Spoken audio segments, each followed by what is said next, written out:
بسم اللہ الرحمن الرحیم الحمد للہ رب العالمین والصلاة والسلام علی اشرف المرسلین نبینا و سیدنا محمد وعلی آلہ و اصحابہ اجمعین۔ ناظرین السلام علیکم۔ سیرت النبی صلی اللہ علیہ وسلم کے حوالے سے ہماری گفتگو جاری ہے اور آج اس سلسلے کا 34واں پروگرام ہے۔ غزوہ بنو مستلق کے حوالے سے آج بات ہوگی۔ یہ غزوہ شعبان سن 6 ہجری میں وقوع پذیر ہوتا ہے۔ ہوا یوں کہ رسول اللہ صلی اللہ علیہ وسلم کو اطلاع ملی کہ یہ جو قبیلہ ہے بنو مستلق، اس کا سردار حارث بن ابو زرار مدینہ پر حملے کی تیاری کر رہا ہے۔ یہ ایک جنگجو قبیلہ تھا اور تقریباً 100 خاندان اس میں رہتے تھے، اور یہ سارے کے سارے جو ہیں جنگجو لوگ تھے، اور انہوں نے یہ پلان بنایا کہ مدینہ پر اچانک حملہ کیا جائے۔ تو حضور اکرم صلی اللہ علیہ وسلم نے ان پر اچانک حملہ کیا قبل اس کے کہ یہ حملہ کرتے۔ پہلے آپ صلی اللہ علیہ وسلم نے ایک صحابی کو بھیجا، حضرت بریدہ اسلمی کو، کہ وہ جائیں اور تحقیق کریں، اور وہ گئے۔ انہوں نے دیکھا کہ واقعی یہ لوگ جنگ کی تیاریوں میں مصروف تھے۔ تو آپ صلی اللہ علیہ وسلم نے اتنی تیزی سے حملہ کیا کہ ان کو سنبھلنے نہیں دیا، اور پورے کا پورا قبیلہ جو ہے وہ قید ہو جاتا ہے۔ یہ جو سردار ہے حارث بن ابو زرار، ان کی بیٹی ہے جویریہ بنت حارث، یہ بھی قید ہوتی ہے، اور ایک صحابی ہیں حضرت ثابت بن قیس، ان کے حصے میں آتی ہیں۔ ثابت بن قیس ان سے یہ کہتے ہیں کہ آپ مجھے اتنی رقم ادا کر دیں، ایک مخصوص رقم ہے، اور میں آپ کو آزاد کر دوں گا۔ فقہ کی زبان میں اسے مکاتبت کہتے ہیں، یعنی ایک ایسا معاہدہ جو آقا اور غلام کے درمیان ہو، جس میں آقا ایک مخصوص رقم متعین کرے کہ یہ آپ مجھے دے دیں اور اپنی آزادی مجھ سے خرید لیں۔ اور تاریخ انسانیت میں یہ پہلی دفعہ ہوا کہ اسلام نے غلاموں کو یہ حق دیا کہ وہ کچھ رقم ادا کر کے اپنی آزادی خرید لیں۔ بلکہ اللہ تعالیٰ نے قرآن مجید میں اس کا ذکر فرمایا ہے۔ سورہ نور میں ارشاد ہوتا ہے، والذین یبتغون الکتاب مما ملکت ایمانکم فکاتبوہم ان علمتم فیہم خیرا وآتوہم من مال اللہ الذی آتاکم، کہ تمہارے غلاموں میں سے جو مکاتبت کی درخواست کریں، ان سے مکاتبت کر لو اگر تمہیں ان کے اندر بھلائی نظر آئے، اور ان کو اس مال میں سے دو جو تمہیں اللہ نے دیا ہے، یعنی ان کی ہیلپ بھی کرو، ان کو آزاد ہونے کے لیے آپ زکوٰۃ میں سے، صدقات میں سے، خیرات میں سے ان کی مدد کریں تاکہ یہ جتنا جلد ہو سکے آزاد ہوں۔ تو اس سے یہ بھی ہوا کہ حضور اکرم صلی اللہ علیہ وسلم کے زمانے کے بعد خلفائے راشدین کے زمانے تک آتے آتے غلاموں کی جو اکثریت ہے وہ آزاد ہو چکی تھی۔ تو جب ثابت بن قیس رضی اللہ عنہ نے انہیں یہ آفر کی کہ آپ اتنی رقم مجھے دے دیں اور آزاد ہو جائیں، تو حضور اکرم صلی اللہ علیہ وسلم نے جویریہ بنت حارث کی طرف سے وہ رقم ثابت بن قیس کو دے دی، اور اس طرح یہ خاتون آزاد ہو گئیں، اور آپ صلی اللہ علیہ وسلم نے ان سے شادی کر لی۔ تو یہ ام المؤمنین حضرت جویریہ بنت حارث بن گئیں۔ اور جب صحابہ کرام نے یہ دیکھا کہ آپ صلی اللہ علیہ وسلم نے بنو مستلق کے سردار کی بیٹی سے شادی کر لی ہے، تو انہوں نے ان کے پاس جتنے بھی قیدی تھے یہ کہہ کر رہا کر دیے کہ یہ تو اب حضور صلی اللہ علیہ وسلم کے سسرال والے ہیں، تو ہمیں یہ زیب نہیں دیتا کہ ان کو قید رکھیں۔ تو یہ ایک اچھا برتاؤ تھا صحابہ کی طرف سے قیدیوں کے ساتھ۔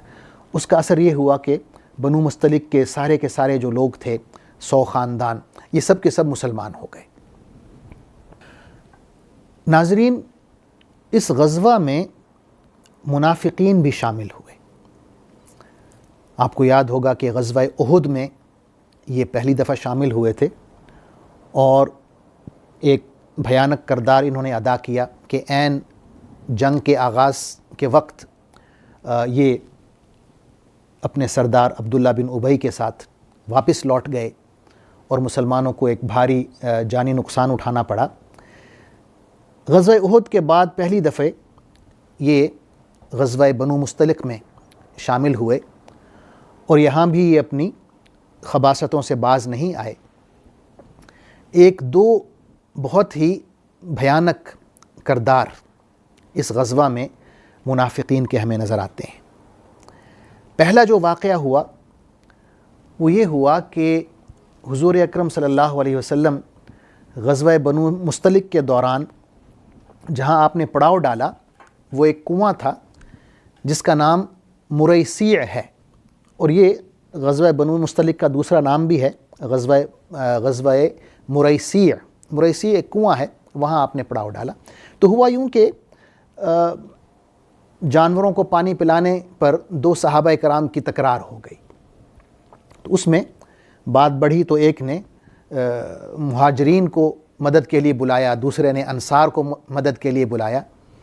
تو آپ صلی اللہ علیہ وسلم نے جب یہ سنا تو آپ ناراض ہوئے اور آپ نے فرمایا کہ تم زمانہ جاہلیت کی بات کر رہے ہو اور ابھی میں تمہارے درمیان موجود ہوں، ایسی باتیں مت کرو، یہ ایک گلی سڑی اور بدبودار قسم کی باتیں ہیں۔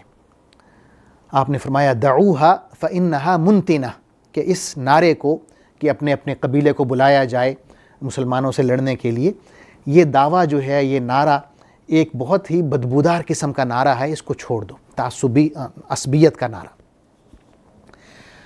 لیکن بات یہاں پر ختم نہیں ہوئی۔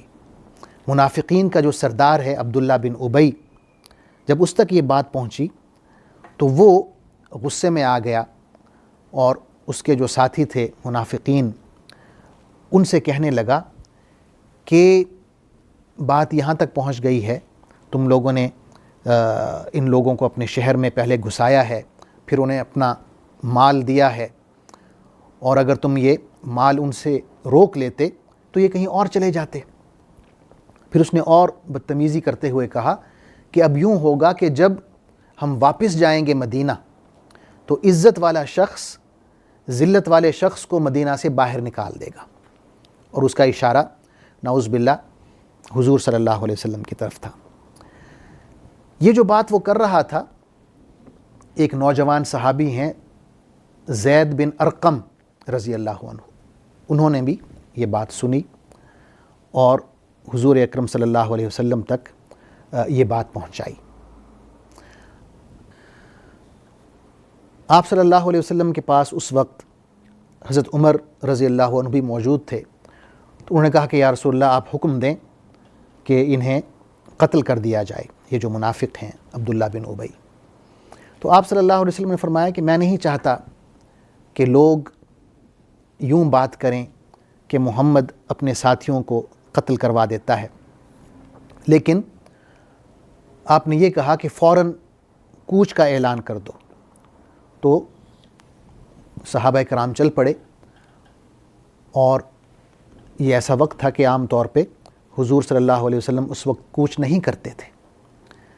تو انصار کے سردار ہیں حضرت اسید بن حضیر، وہ آپ صلی اللہ علیہ وسلم کے پاس آتے ہیں اور وجہ دریافت کرتے ہیں کہ یا رسول اللہ آپ نے اس وقت کوچ کا حکم فرما دیا ہے۔ تو آپ نے فرمایا کہ کیا تم نے سنا نہیں کہ عبداللہ بن ابی نے کیا کہا ہے؟ اس نے یہ دعویٰ کیا ہے کہ مدینہ پہنچ کر عزت والا جو ہے وہ ذلت والے کو باہر نکال دے گا۔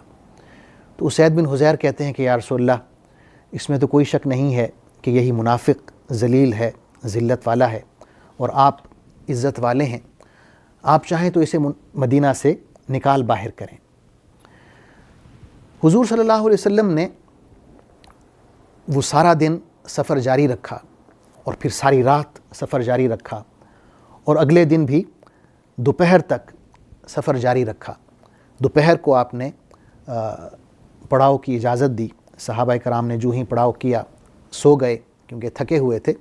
اس میں حکمت یہ تھی کہ آپ صلی اللہ علیہ وسلم چاہتے تھے کہ صحابہ کرام اس فتنہ پرور گفتگو سے بچے رہیں۔ اس دوران جب اس منافق کو پتہ چلتا ہے، عبداللہ بن ابی کو، کہ حضرت زید بن ارقم نے حضور صلی اللہ علیہ وسلم سے وہ بات کہہ دی ہے جو اس نے کہی تھی، تو یہ آپ صلی اللہ علیہ وسلم کے پاس جاتا ہے اور قسمیں کھاتا ہے کہ اس نے ایسی کوئی بات نہیں کی۔ صحابہ کرام بھی ان میں سے کچھ تائید کرتے ہیں کہ ہو سکتا ہے زید بن ارقم سے غلطی ہوئی ہو، نوجوان ہیں، کم سن ہیں، لڑکے ہیں، تو ہو سکتا ہے سننے میں غلطی ہوئی ہو۔ بخاری شریف میں ہے کہ زید بن ارقم رضی اللہ عنہ خود روایت کرتے ہیں، کہتے ہیں کہ جب میں نے یہ بات سنی تو مجھے ایک بہت زیادہ غم کی کیفیت میں چلا گیا۔ فرماتے ہیں فَأَصَابَنِي هَمٌّ لَمْ يُصِبْنِي مِثْلَهُ قَطْ، کہ مجھے ایسا غم لگا کہ اس سے پہلے کبھی میں اتنا غمگین نہیں ہوا۔ یعنی ایک بات انہوں نے اپنے کانوں سے سنی، انہیں تکلیف پہنچی، جا کے آپ صلی اللہ علیہ وسلم کو بتایا، لیکن ان کی جو دی ہوئی خبر تھی اسے مشکوک قرار دے دیا گیا۔ تو وہ کہتے ہیں کہ مجھے بہت تکلیف پہنچی اور میں بہت غمگین ہو گیا، لیکن ہوا یوں کہ اللہ تعالیٰ تو سن رہا تھا یہ باتیں، تو اللہ نے قرآن نازل کیا حضرت زید بن ارقم کی تائید میں۔ سورہ منافقون کا بیشتر حصہ جو ہے وہ نازل ہوتا ہے۔ یہ ایک چھوٹی صورت ہے اور پہلی 8 آیات نازل ہوتی ہیں۔ حضور اکرم صلی اللہ علیہ وسلم حضرت زید بن ارقم کو بلاتے ہیں، یہ آیات پڑھ کے سناتے ہیں اور فرماتے ہیں ان اللہ قد صدقک، کہ اللہ نے تمہاری تصدیق کی ہے، تمہیں سچا ثابت کیا ہے۔ وہ آیات کیا ہیں میں پڑھتا ہوں اور اس کا ترجمہ آپ کو پڑھ کے سناتا ہوں۔ سورہ منافقون اس طرح شروع ہوتی ہے اذا جاءک المنافقون قالوا نشهد انک لرسول اللہ واللہ یعلم انک لرسولہ واللہ یشہد ان المنافقین لکاذبون۔ میں ترجمہ پڑھ دیتا ہوں کہ اے نبی صلی اللہ علیہ وسلم، جب یہ منافق تمہارے پاس آتے ہیں تو کہتے ہیں کہ ہم گواہی دیتے ہیں کہ آپ یقیناً اللہ کے رسول ہیں۔ ہاں، اللہ جانتا ہے کہ تم ضرور اس کے رسول ہو، مگر اللہ گواہی دیتا ہے کہ یہ منافق قطعی جھوٹے ہیں۔ انہوں نے اپنی قسموں کو ڈھال بنا رکھا ہے اور اس طرح یہ اللہ کے راستے سے خود رکتے اور دنیا کو روکتے ہیں۔ کیسی بری حرکتیں ہیں جو یہ لوگ کر رہے ہیں۔ یہ سب کچھ اس وجہ سے ہے کہ ان لوگوں نے ایمان لا کر پھر کفر کیا، اس لیے کہ ان کے دلوں پر مہر لگا دی گئی ہے، اب یہ کچھ نہیں سمجھتے۔ اگر آپ ان کے جسموں کو دیکھیں تو آپ کو ان کے جسم شاندار نظر آئیں، اور اگر یہ بولیں تو آپ ان کی باتیں سنتے ہی رہ جائیں، مگر اصل میں یہ گویا لکڑیوں کی طرح ہیں جو دیوار کے ساتھ لگا دی جاتی ہیں۔ ہر زور آور آواز کو یہ اپنے خلاف سمجھتے ہیں۔ یہ پکے دشمن ہیں، ان سے بچ کر رہیں، اللہ کی مار ان پر، یہ کدھر بہکے جا رہے ہیں۔ اور جب ان سے کہا جاتا ہے کہ آؤ تاکہ اللہ کا رسول تمہارے لیے مغفرت کی دعا کرے، تو سر جھٹکتے ہیں اور تم دیکھتے ہو کہ وہ بڑے گھمنڈ کے ساتھ آنے سے رکتے ہیں۔ اے نبی صلی اللہ علیہ وسلم، تم چاہے ان کے لیے مغفرت کی دعا کرو یا نہ کرو، ان کے لیے یکساں ہے، اللہ ہرگز انہیں معاف نہیں کرے گا، اللہ فاسق لوگوں کو ہرگز ہدایت نہیں دیتا۔ یہ وہی لوگ ہیں جو کہتے ہیں کہ رسول اللہ صلی اللہ علیہ وسلم کے ساتھیوں پر خرچ کرنا بند کر دو تاکہ یہ منتشر ہو جائیں، حالانکہ زمین و آسمان کے خزانوں کا مالک اللہ ہے، مگر یہ منافق سمجھتے نہیں ہیں۔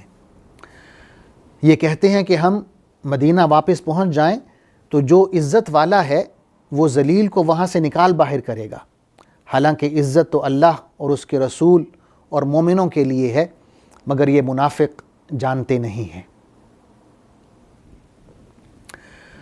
ناظرین، بخاری شریف میں ہی ایک اور روایت ہے کہ یہ جو منافق تھا عبداللہ بن ابی، منافقوں کا سردار، اس کا ایک بیٹا بھی تھا، اس کا نام بھی عبداللہ تھا، اور وہ سچا صحابی رسول تھا۔